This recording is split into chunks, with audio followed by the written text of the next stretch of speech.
Okay, so for week 7 of Discrete Math, we have our second exam. I've posted the practice exam that you guys can take a look and actually practice on these problems.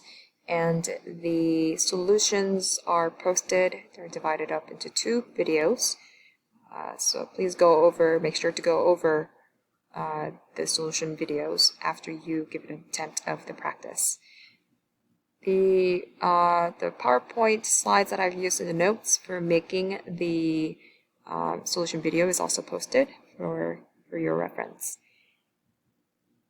Alright, so for this week's assignment, for this week's discussion board, this is a reminder that these posts are used to take your attendance for every week.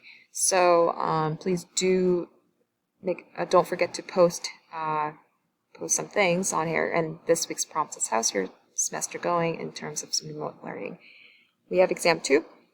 Rules are almost identical to the first exam. The only thing that has changed is that I have increased the time limit from 70 minutes to 100 minutes, and this is due to the feedback I got from your discussion board posts that I think many of the students have struggled with the time constraint of 70 minutes.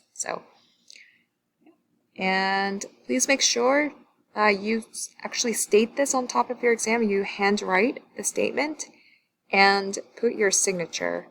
And I think that's all the announcements for this week. If you have any questions, then please do email me. Thanks.